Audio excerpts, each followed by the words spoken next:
Spoiler side, अगर आपने WandaVision का एपिसोड 8 नहीं देखा, सो गाइस हम यहाँ पे एक्सप्लेन करने वाले हैं एंडिंग यहाँ पे वांडाविजन के एपिसोड 1 की, जहाँ पे हमें ये देखने को मिला कि अभी तक जो है एगाथा हार्कनेस ने दोनों बच्चों यानी कि बिली और टॉमी को नहीं मारा है, और वो यहाँ पे ब्लैकमेल कर रही है वांडा को कि वो बताए उसे कि क्या एक्चुअल में रीज़न रहा था, या फिर उसे वो पावर वो छीनने वाली है जिस तरीके से उन्होंने छीनी थी पावर्स यहाँ पे सेलेम कम्युनिटी की, विच की या फिर सॉर्सरेसेस की। क्योंकि हमें दिखाया गया कि किस तरीके से एगाथा हार्कनेस को पनिश करने के लिए, यहाँ पे उन्हें सज़ा देने के लिए विच ने कोशिश की थी, लेकिन अल्टीमेटली एगाथा हार्कनेस ने इतना ज़्यादा कंट्रोल कर लिया था डार्क मैजिक के ऊपर या फिर डार्क स्पेल्स के ऊपर कि उन्होंने उन्हीं विच से सारी पावर जो है अपने अंदर खींच ली, और वो ऑल पावरफुल सॉर्सरेस या फिर विच जो है बन गई। और यही वो यहाँ पे करने वाली है वांडा के साथ। तो क्या यहाँ पे वो सक्सेसफुल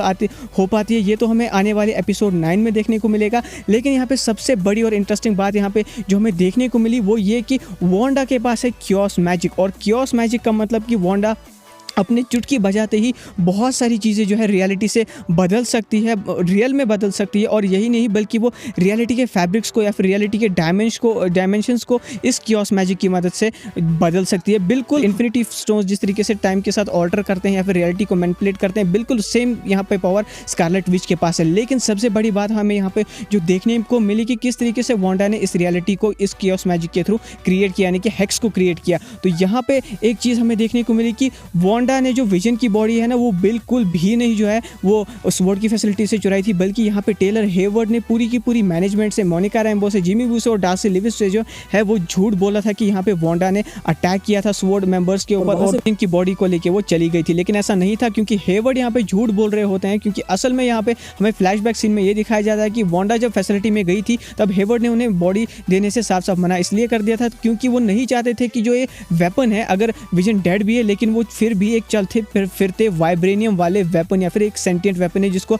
एक्टिवेट करने के लिए कोई भी विलन किसी भी हद तक जा सकता है। लेकिन असल में यहाँ पे हमें क्रेडिट्स में भी देखने को मिलता है कि किस तरीके से यहाँ पे हेवर्ड का प्लान था विजन को एक्टिवेट करने का, बल्कि ना कि उसको डिस्ट्रॉय करने का। क्योंकि जब यहाँ पे क्रेडिट्स रोल होते हैं, जब यहाँ पे वांडा की एंडिंग इस तरीके से होती है जब बिली और टॉमी जो है दोनों कब्जे में होते हैं यहाँ पे एगाथा हार्कनेस के, और वो उनसे कहती है कि अब मैं तुमसे तुम्हारा एक कियोस वाला मैजिक जो है वो छीन लूंगी, या तो तुम खुद ब खुद जो है अपना मैजिक मुझे दे दो ताकि मैं जो है ऑल पावरफुल सॉर्सर्स बन जाऊं, क्योंकि तुम्हारे पास से मैजिक जो है वो किसी भी काम का नहीं है। तो भी हमें दूसरी तरफ देखने को मिलता है कि टेलर हेवर्ड यहाँ पे तैयारी कर रहे होते हैं एक तो हेक्स के अंदर जाने की, और हेक्स के अंदर उनके जाने का मकसद क्या होता है, वो ये होता है कि वो किसी बहुत ही बड़े वेपन को जिसके बारे में यहाँ पे डार्सी लिविस जानती है और वो उस सीक्रेट को क्रैक करने ही वाली होती है कंप्यूटर फाइल्स के अंदर से। तो वो सीक्रेट कोई और नहीं बल्कि विजन की बॉडी होती है जिस टेलर हेवर्ड यहाँ पे रिकवर या फिर रिएक्टिवेट करने की कोशिश कर रही होती है। क्योंकि यहाँ पे अगर आपको याद होगा तो विजन की बॉडी के अंदर 20 to 30% प्रोग्रामिंग जो है वो अल्ट्रॉन की थी, क्योंकि अल्ट्रॉन ने एज ऑफ अल्ट्रॉन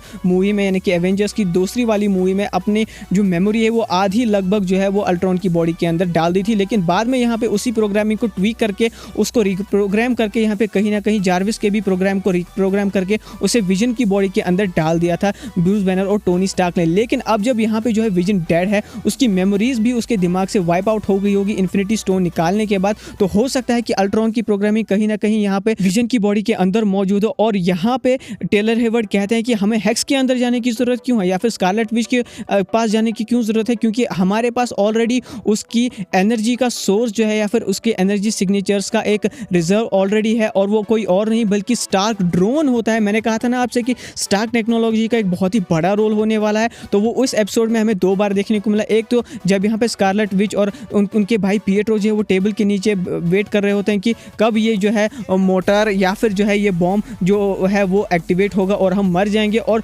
दूसरी बात ये है कि यहाँ पे यही स्टार्क ड्रोन जिसके ऊपर जो कि स्कारलेट विच ने जो है अपनी रियलिटी के अंदर से बाहर फेंक दिया था यहाँ पे टेलर हेवर्ड के सामने, तो वहीं जो है उसके ऊपर कुछ एनर्जी सिग्नेचर्स बचे हुए होते हैं या फिर उसमें वांडा की कुछ रेडिएशन एनर्जी या फिर कियोस वाला मैजिक बचा हुआ होता है, जिसकी वजह से या फिर जिसकी मदद से इस सेंटिएंट वेपन को यानी कि विजन की बॉडी वाले क्लोन को या फिर एंटी विजन इसे कह सकते हैं, तो इसे रिएक्टिवेट करने में कहीं ना कहीं सक्सेसफुल अब यहाँ पे हो चुके हैं टेलर हेवर्ड। अगर आप यहाँ पे इस विजन के क्लोन को ऑब्जर्व करें तो इसकी बॉडी की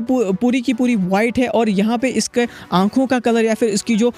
शेप है या फिर टेक्सचर है वो हमें थोड़ा बहुत जो है ब्लूइश देखने को मिलता है, जो कि कहीं ना कहीं यहाँ पे हमें अल्ट्रॉन की वाइब भी दिलाता है। क्योंकि अल्ट्रॉन का जो मैट्रिक्स है ना, या अगर हम बात करें अल्ट्रॉन की जो प्रोग्रामिंग है, कहीं ना कहीं वो एवेंजर्स एज ऑफ अल्ट्रॉन में हमें जो है वो ब्लू देखने को मिली थी, जबकि यहाँ पे जार्विस का मैट्रिक्स जो है वो एक्चुअली में गोल्डन कलर का है, यानी कि कहीं ना कहीं अल्ट्रॉन जो है उसकी वापसी जो है वांडा विजन के थ्रू हो चुकी है एमसीयू में। और अब यार कुछ भी हो सकता है, यानी कि एपिसोड 9 अगर अब यहाँ पे वांडा विजन का एपिसोड 10 भी है तो एपिसोड 9 और 10 में अब कुछ भी हो सकता है। और अब देखना ये हुआ कि किस तरीके से यहाँ पे एक तो टेलर हेवर्ड जो है वो शायद वांडा के पीछे वांडा को डिस्ट्रॉय करने के लिए पहुंच चुके हैं, और दूसरी तरफ हम ये देख रहे हैं कि वो विजन को जो है वो असल में रिक्रिएट किस तरीके से किया था वांडा ने अपनी बॉडी के अंदर से, यानी कि जो उसने अपना कियोस मैजिक रिलीज किया था, जो रेडिएशन रिलीज हुई थी उसकी मदद से वांडा ने पूरी की पूरी बॉडी जो है वो विजन की क्रिएट कर दी थी। हाँ, लेकिन उसकी जो मेमोरीज थी एवेंजर्स इन्फिनिटी वॉर के टाइम की, एज ऑफ अल्ट्रॉन के टाइम से